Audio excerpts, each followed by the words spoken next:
everyone, welcome back to my channel. My name is Mahi and in today's video we will talk about A, things you need to carry for your IBPS PO preliminary examination, and B, some last minute tips, and C, about my plan, like what I'll do after this examination. So let's get right into it. Quack, quack, quack, quack, cuddles. Preliminary examination. First thing would be your admit card, very important. Second thing would be your 2 recent passport size photographs, and apart from those 2 photographs, 1 photograph you need to affix on your admit card itself. So 3 photos in total.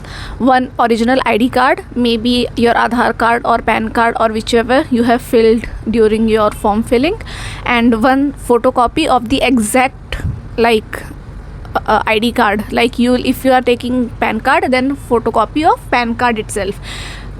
If you are taking Aadhaar card and photocopy of PAN card, that would not be accepted. Both your identity card and Xerox should be of the same card itself.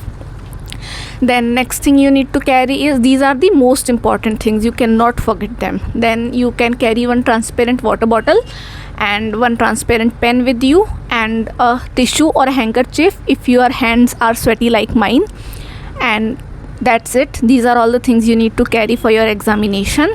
Coming to last minute tips.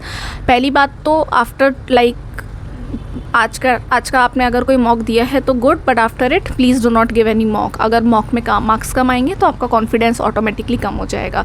चाहे मॉक्स में marks अच्छे आए, but let's not take that risk right now, and अपनी energy कल के लिए बचा के रखते हैं. सेकेंड टिप वुड बी, अभी किसी नए टॉपिक को छेड़ने की ज़रूरत नहीं है. अभी तक जो पढ़ लिया, वेल एंड गुड, जितना आता है उसे ही बार बार रिवाइज़ करो. I personally have made a diary जिसमें मैं अपनी मोस्ट कॉमन मिस्टेक्स लिख के रखती हूँ. तो maybe you have something like that, तो revise that so that you don't repeat the mistakes जो आपने मॉक में की थी in your final examination. Third tip would be कि अगर आपको अपना पेपर थोड़ा सा डिफ़िकल्ट लगता है एंड आपने दिमाग में एक अटैम्प्ट सोच रखा है कि मुझे इतने नंबर ऑफ़ अटैम्प्ट्स इतने सेक्शन में करने हैं, जैसा मेरे साथ तो यूजुअली यही होता है. मेरी स्ट्रैटेजी मैं पहले से सोच के रखती हूँ कि इस सब्जेक्ट में इतने आ जाएंगे, इस सब्जेक्ट में इतने आ जाएंगे, इस सब्जेक्ट में इतने आ जाएंगे, तो आराम से कट ऑफ निकल जाएगी. बट अगर ऐसा नहीं होता है, आपकी शिफ्ट आपके एक्सपेक्टेशन से थोड़ी सी टफ़ आती है, तो पैनिक करने की ज़रूरत नहीं है, क्योंकि वो सिर्फ आपके लिए टफ़ नहीं है, वो सबके लिए टफ़ है. नॉर्मलाइजेशन इस चीज़ का ध्यान रखेगी. तो आपको बस अपना बेस्ट करना है. अगर आपने जितना एक्सपेक्ट किया है, सपोज़ फर्स्ट रीजनिंग खुला, लास्ट ईयर IBPS PO में फर्स्ट जो सेक्शन था वो रीजनिंग था, तो सपोज़ फर्स्ट रीजनिंग खुला एंड आपने सोचा कि मैं रीजनिंग में 25 to 30 करके आऊँगा, बट आप सिर्फ 18 कर पाए या सिर्फ 20 कर पाए, तो आप फुल पैनिक मोड में मत चले जाना कि ओ माय गॉड, मैंने तो यहीं पे अटैम्प्ट्स कम कर लिए, अब आगे मैं संभाल पाऊँगा कि नहीं संभाल पाऊँगा. मे बी आपके जो अटैम्प्ट्स हैं वो बाकियों के कंपैरिजन में बहुत ज़्यादा है, बाकी लोग सिर्फ 15 कर पाए हैं क्योंकि पेपर टफ़ है.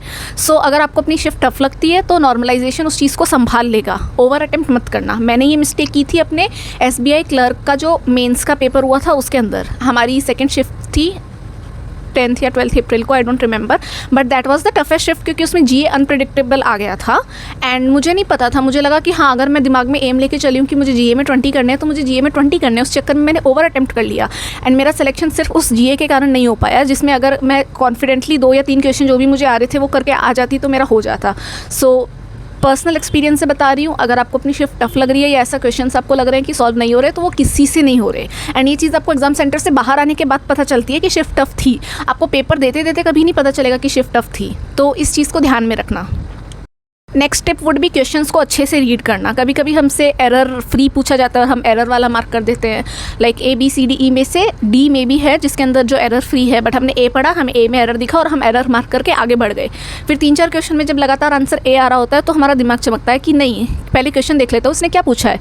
तो सारे गलत करके वापस पीछे जाके अपनी करेक्शन को ठीक करके टाइम वेस्ट करने से अच्छा है पहली बार जब क्वेश्चन को रीड कर रहे हो तो पढ़ लो कि उसमें क्या पूछा है. सेम विथ पजल्स में कभी कभी नोट करके कंडीशंस दी रही होती है, बट हम लोग उसे यस करके मान लेते हैं. फिर हमारे ऑप्शन से आंसर मैच नहीं करता तो हम वापस से रीड करते हैं कि हमने कहाँ पे गलती की. तो इस चीज़ में हमारा बहुत सारा टाइम वेस्ट हो जाता है. टाइम वेस्ट होते ही कॉन्फिडेंस डाउन हो जाता है. तो इस चीज़ का भी ख्याल रखना. बस these many tips I have. Examination centre से निकलते ही किसी के साथ अपने अटैम्प्ट्स मत शेयर करना कि मैंने इतने अटैम्प्ट किए उतने अटैम्प्ट किए। पेपर हो गया है एंड पेपर होने के जस्ट बाद में, like I am not saying कि कभी डिस्कस मत करना, बट पेपर होते ही जस्ट अपने आस पड़ोस वाले से तूने कितना किया मत करना। उससे आपकी बॉडी पैनिक मोड में चले जाती है अगर किसी ने आपसे 2-3 क्वेश्चन भी ज़्यादा अटैम्प्ट किए होते हैं। टेक सम टाइम, 5-10 मिनट रुको। वैसे भी एग्जाम खत्म होते ही किसी को बाहर नहीं जाने देते। 5-10 मिनट रुको, अपना खुद का पहले एक्सेप्ट करो, हाँ मैंने इतने अटैम्प्ट किए हैं, मेरा पॉसिबल है या नहीं है, वॉट, बट पहले खुद से एक्सेप्ट करो कि मेरे इतने अटैम्प्ट्स हैं, फिर डिस्कशन पे जाओ।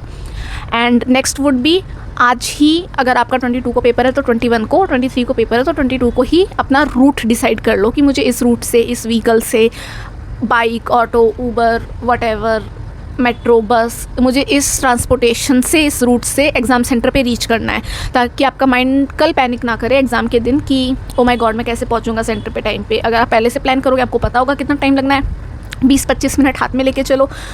एंड कोशिश ये करो कि पहले ही एग्ज़ाम सेंटर में घुस के अपनी अटेंडेंस वगैरह करा लो, ताकि सिस्टम के साथ थोड़ा सा आप फेमिलियर हो जाओ, अपना माउस देख लो कि किस तरह से काम कर रहा है, एंड कोई दिक्कत है तो उसे इंस्टेंटली रिपोर्ट कर दो। इससे क्या होगा, आप इस चीज़ की टेंशन नहीं लोगे कि मैं एग्ज़ाम सेंटर में लेट पहुंचा हूँ, मेरी अटेंडेंस लेट हुई है या फिर मेरा माउस काम नहीं कर रहा। इन सब चीज़ों का आपको स्ट्रेस लेने की ज़रूरत नहीं रहेगी। एंड मेरा 22 को फर्स्ट शिफ्ट में ही पेपर है, तो first day first shift. And मैं अपना रिव्यू एग्जामिनेशन हॉल से निकलते ही रिकॉर्ड करके अपलोड करने की कोशिश करूँगी, तो प्लीज़ चैनल को सब्सक्राइब कर ले अगर आपको रिव्यू देखना है या फिर मुझे सपोर्ट करना है इस जर्नी में। तो मेरे आगे के प्लान्स कुछ इस तरह से है कि 27 को NICL असिस्टेंट का प्रीलिम्स है, तो मैं IBPS PO का पेपर देते ही उसके लिए पढ़ूंगी, क्योंकि मैंने उसके लिए बिल्कुल नहीं पढ़ा है। एंड एक PO से क्लर्क में जब लेवल शिफ्ट होता है तो स्पीड बहुत ज़्यादा चेंज हो जाती है, तो मुझे उस चीज़ को कैटर करना पड़ेगा। बट NICL का पेपर देते ही I will start studying for this thing, IBPS PO mains. उसके अलावा मेरा एक Haryana and Punjab high court का पेपर है, जिसके लिए मुझे ट्रैवल करना पड़ेगा। मेरा सेंटर पंजाब में आया है एंड मैं दिल्ली में रहती हूँ, so that is on 31st, तो मैं 30 को निकल जाऊँगी। सो मेरा 2 दिन का IBPS PO मेंस की प्रिपरेशन में ब्रेक लग जाएगा। I am not very happy about it, क्योंकि उस पेपर के लिए मैं बहुत ज़्यादा सीरियस भी नहीं हूँ, मैंने बहुत ज़्यादा प्रिपरेशन भी नहीं की है, बट मैंने फॉर्म भरा था और फिर सीट्स अवेलेबल थी ट्रेन में, तो मैंने सोचा कि मैं जाके दे आती हूँ, एक एक्सपीरियंस हो जाएगा एक और एग्ज़ाम का। फिर मेरा NBEMS का 5 और 6 सितंबर में से किसी दिन पेपर है, तो उस दिन बस एक ब्रेक लगेगा। उसके अलावा I will be preparing for IBPS PO mains. मैं अपनी स्ट्रैटेजी भी इसी चैनल पे शेयर कर दूँगी, एंड उसके लिए भी आपको सब्सक्राइब करके रखना पड़ेगा ताकि आप आके चेक कर सकें जब मैंने अपलोड कर दिया है। And that's it, I have a plan for PO mains, क्योंकि इस बार मुझे रिस्क नहीं लेना, so I will start instantly. मतलब मैंने पहले भी पढ़ा है, बट उसको मैं भूल जाती हूँ। अभी एकदम शुरू की तरह देखते हैं, क्योंकि एक बार आप एक लेवल की प्रिपरेशन कर रहे होते हो, फिर उससे नीचे वाले पेपर की प्रिपरेशन करने लग जाते हो, लाइक मेंस की कर रहे हो, फिर प्री की करने लग जाते हो, तो मेंस की मुझे लगता है सारी वेस्ट हो गई, क्योंकि प्रैक्टिस छूट जाती है। एंड ये वाली जो एग्ज़ाम से ये रेगुलर प्रैक्टिस मांगती है कि आप एक ही लेवल के क्वेश्चंस हर रोज़ सॉल्व करो, ताकि आप एग्ज़ाम में भी कर सको। So that's it, that's for this video. Please अगर आपको कंटेंट अच्छा लगा तो लाइक करो, चैनल को सब्सक्राइब करो, कमेंट करो। मुझे बहुत अच्छा लगता है जब कोई अननोन पर्सन मेरी वीडियो के नीचे कमेंट करता है, and it makes my day. So it would be really helpful अगर आप एक कमेंट ड्रॉप कर दोगे, एंड सब्सक्राइब कर देना, एंड बेल आइकन प्रेस कर देना। And that's it, all the best to you all for all the upcoming exams for IBPS PO prelims 2। And कल मैं अपना अटेम्प्ट्स बता दूंगी, एंड आप लोग भी नीचे कमेंट में आके अपने अटेम्प्ट्स कल शेयर कर देना, जो कल वीडियो आएगी उसमें। Thank you, all the best to all of you, and may God bless you all. Thank you.